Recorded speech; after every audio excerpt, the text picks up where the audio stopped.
Former New Zealand TV presenter Liz Gunn published an update about one medical clinic in New Zealand, where 30 people received a COVID injection on one day, and all 30 of these people died within the same close time frame. Mainstream media would like you to believe that this is just another coincidence. We saw their jab date. We saw their date of death.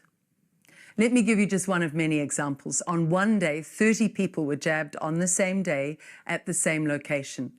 All are now deceased, and their deaths are in close temporal time proximity to each other.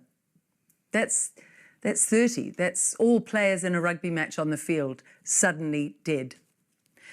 You see, statistically, the numbers of deaths we saw cannot be attributed to natural causes given same site and same date of vaccination. It would be what they say statistically highly unlikely.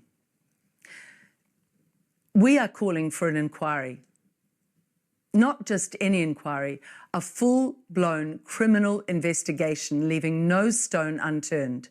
New Zealand is a crime scene.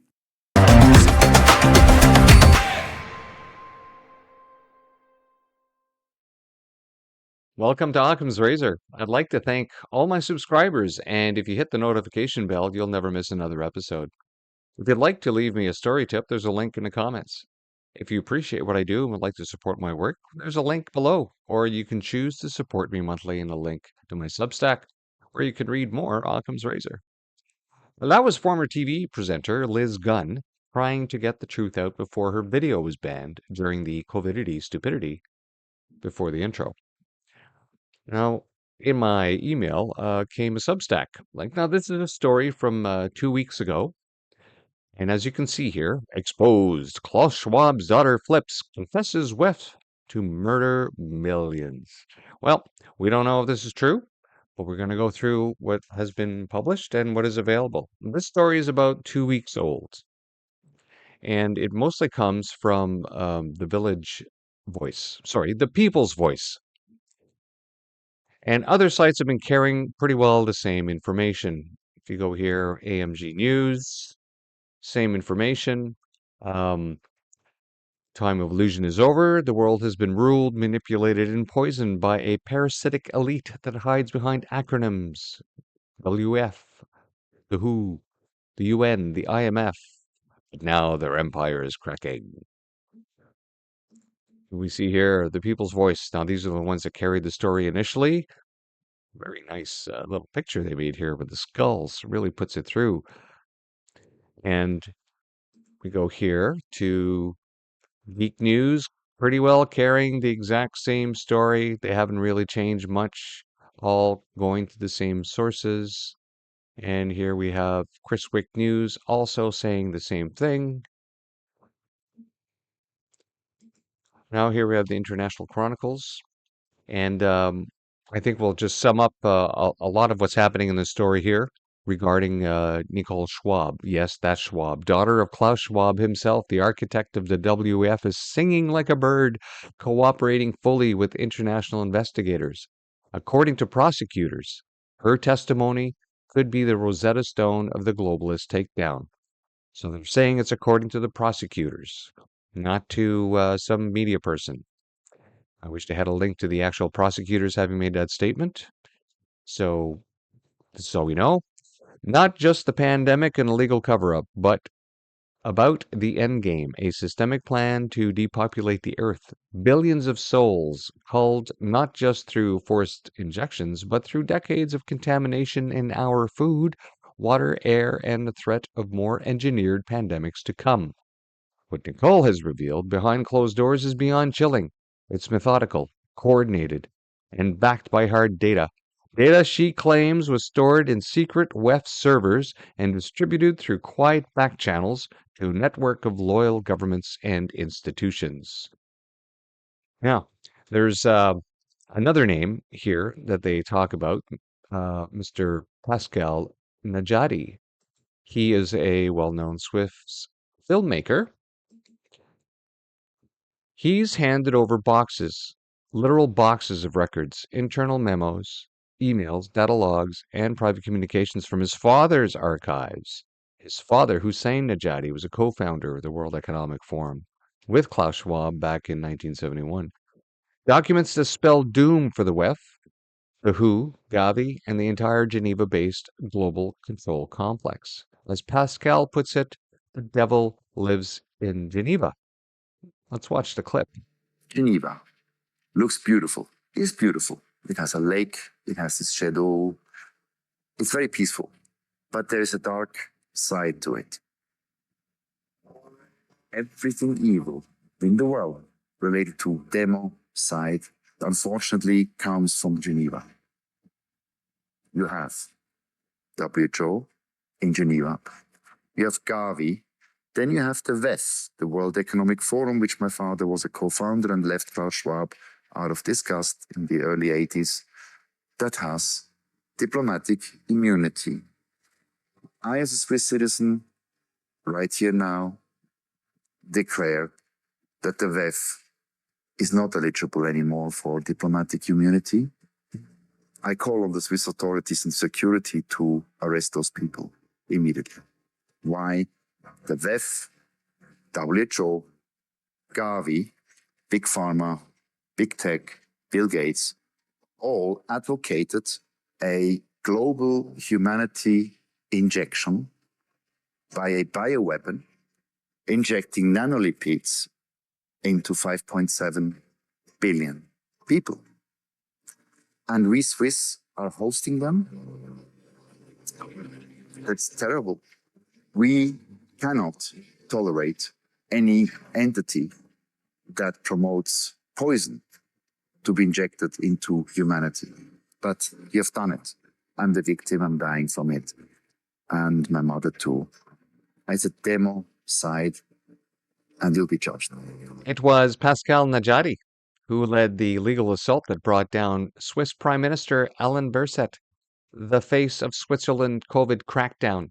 Berset has since resigned in disgrace. His official plans? No plans except for yoga, he says. He can do all the downward dogs he wants, caged in a prison cell where he belongs. To add a little more substance to the matter of his resignation, on October 27, 2021, Berset went on to a national television show during prime time viewing hours and announced that those who have the COVID-19 jibby jab cannot spread the virus. He said, with the certificate, you can show you are not contagious. But a Swiss study published nearly 3 months before Berset's statement had proven otherwise.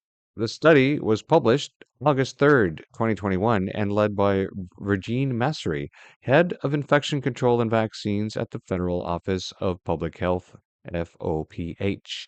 Massery and her team of researchers found that the vaccine did not reduce the contagiousness of COVID-19, even if vaccinated people were not showing COVID-19 symptoms. Pascal's not done. Far from it. He's gunning for bigger fish. The UN, the WHO, the WEF. He's working to strip their diplomatic immunity, an immunity that's protected them for decades, for prosecution for crimes that defy imagination. And with Nicole Schwab talking and Pascal Najati digging, it's only getting worse for them. They called it the Great Reset. They told us it was about building back better. What they didn't tell us was that their idea of better meant billions of us gone. Well, meanwhile, at home, it's not getting better.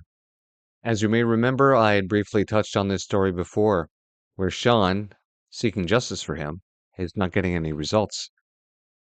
Trying to get some justice through the courts was denied. And meanwhile, he's been trying to get compensation through the Vaccine Injury Support Program, and that's not going well either.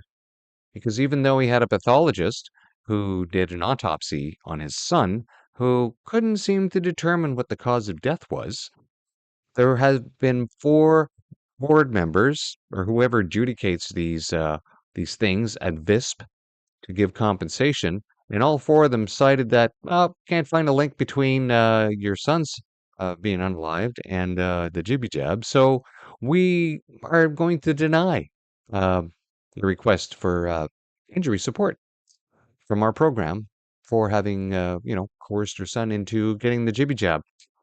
And of course, those 4 names have been redacted. So he doesn't even know who made the decision.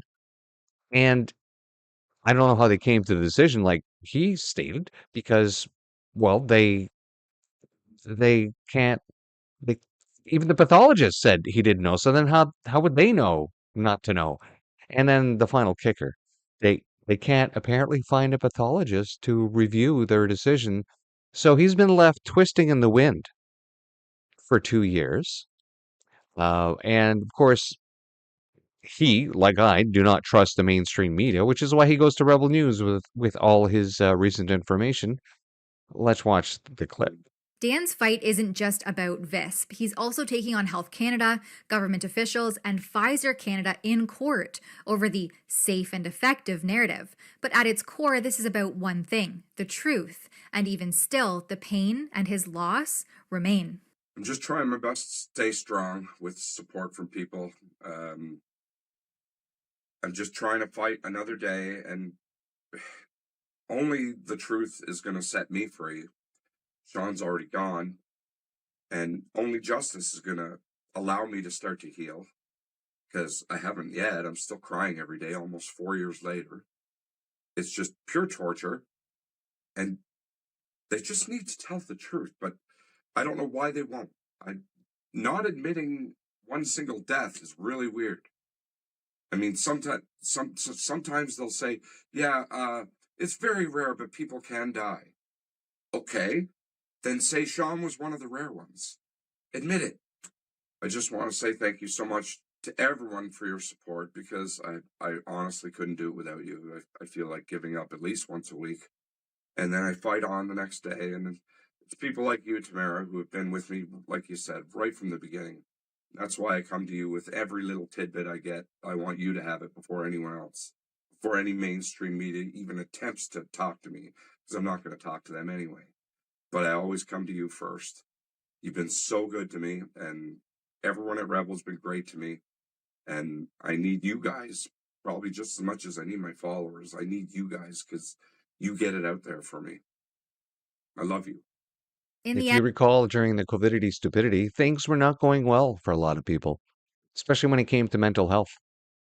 There were warnings, COVID-19 worsening Canadians' access to psychologists. In my last months in the Canadian Armed Forces, having my PTSD triggered by this psychological operation, by this insanity of people around me falling for fear and doing anything, just reacting to the fear, running around with masks that did absolutely nothing for them. In those last few months, I needed to get my head straight, and I asked to go see somebody in mental health for some help. I needed to talk to somebody because this was just pure insanity. And of course, I didn't really want to, because the entire medical system had been compromised as well. But I had talked to someone else in the squadron who had been going to mental health, had been seeing someone downtown in Belleville, where, of course, the military doesn't have enough people to help their own people. They have to contract everything out. And I asked about the facility that he went to, and he goes, "Oh, no, that's fine. Once we got in a room, they removed their mask and we could talk like a normal human being. So I expected the same treatment." And I went, and I had some young woman in the room that was barely 1/3 of my age, and she refused to take her mask off, and I could not uh, do anything in that session. I needed to see human face. I needed to talk to somebody face to face, and I was faced with more of this blind willfulness to this entire psychological operation. No amount of truth that I could tell her in that short time with that woman could get her to take her mask off. Even as a former nuclear biochemical warfare instructor, I explained to her that that piece of paper on her face wasn't going to protect her from anything. Nope, nope. That I was the crazy person in there for help. I could not get any help at all. I think I was pretty well scarred from that for the following 3 years, because it's taken that long for me to come out of that funk from being abused all that time during the psychological operation that was committed upon us. And why do I call it that? Because it was. Now, Here's a piece from 2020. The biggest psychological experiment in history is running now. I wasn't the only person who could see it. Plenty of other people around us with any kind of schmeckle between their brains could see that what's going on here is not right. They wrote, the impact of COVID-19 on the physical health of the world's citizens is extraordinary. By mid-May, there were upwards of 4 million cases spread across more than 180 countries. The pandemic, remember, these cases, they were using PCR tests. And the person who developed PCR tests before he passed away said that these tests should never be used for trying to figure out if somebody has a flu because they are not accurate. In fact, How do they misuse PCR to estimate all these supposed free viral RNAs that may or may not be there? I think misuse PCR is not quite.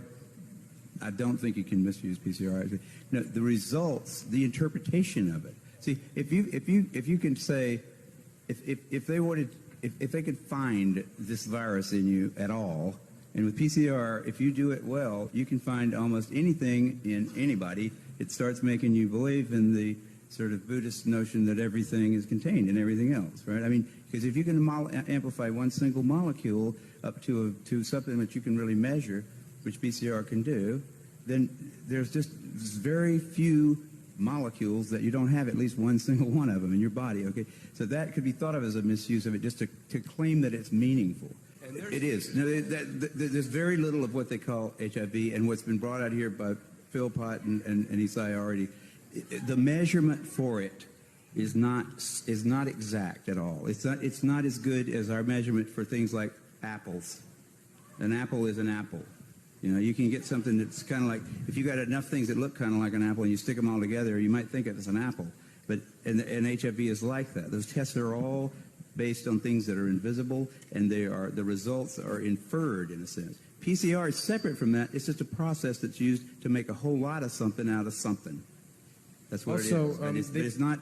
It doesn't tell you that you're sick, and it doesn't. in fact, tell you run enough cycles, you can get a flu diagnosis off a Coke can. And that's what they did. They ran these tests at such a high cycle, they got the results that they wanted. They got 180 cases. They got their fake pandemic.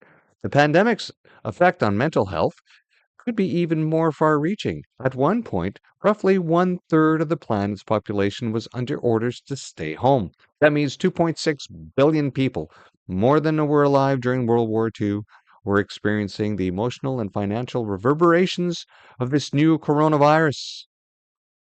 The lockdown is arguably the largest psychological experiment ever conducted, wrote health psychologist Elke van Hoof of Free University of Brussels, VUB in Belgium.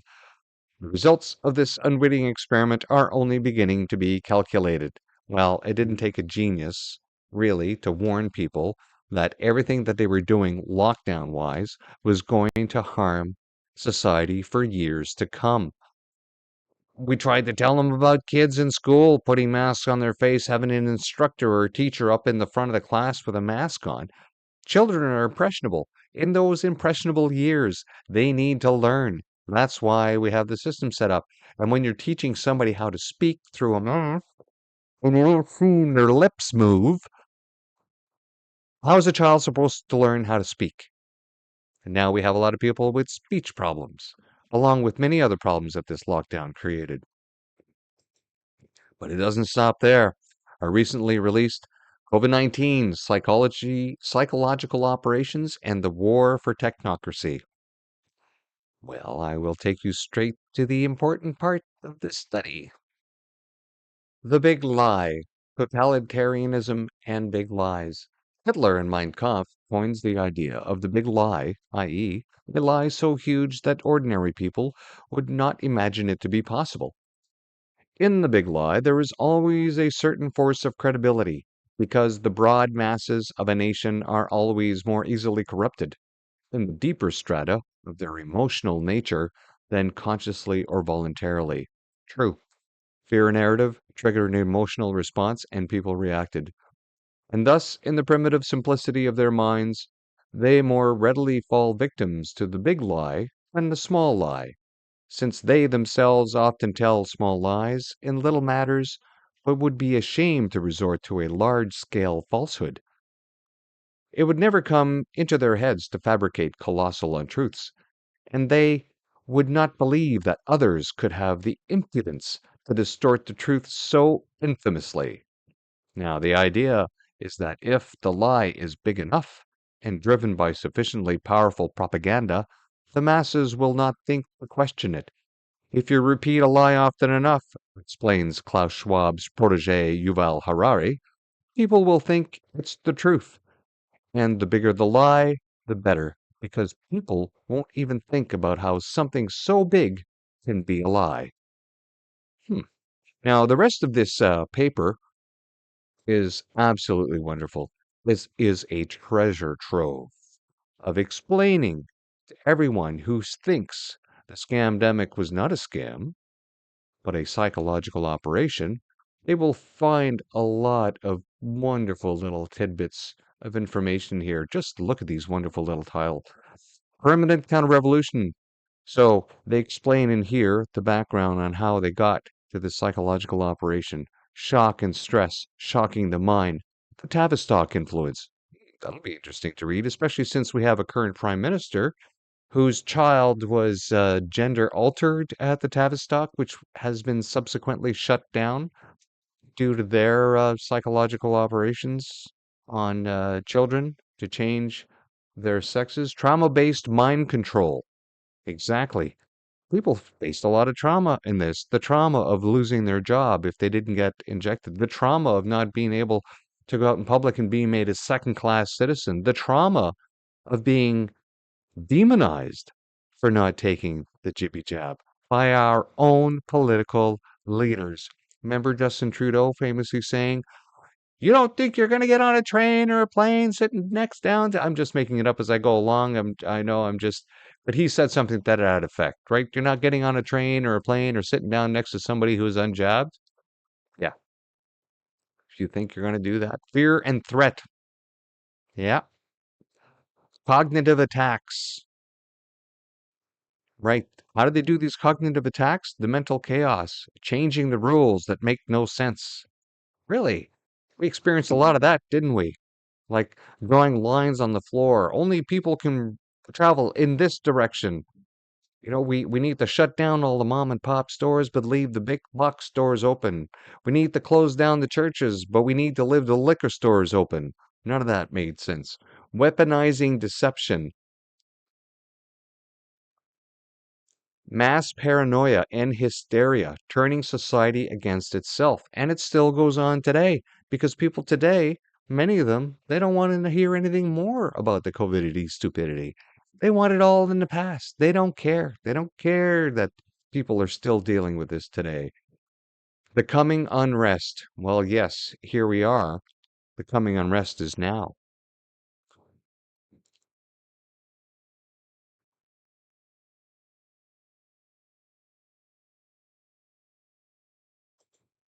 Now you will remember this story here.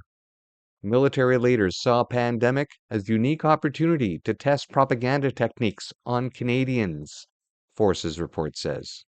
Well, guess what? Our national treasurer, Tamara Ugolini, had looked into this because apparently they were supposed to produce a report, even allocated millions of dollars of our taxpayer money. Where are we at with that?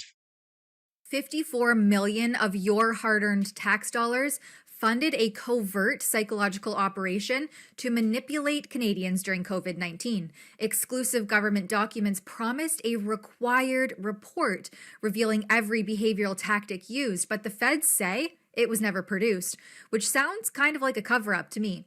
So Lies, obfuscation, delays, outright avoidance by governments and government agencies in responding to inquiries about the Covidity stupidity. We've given you a few examples in this.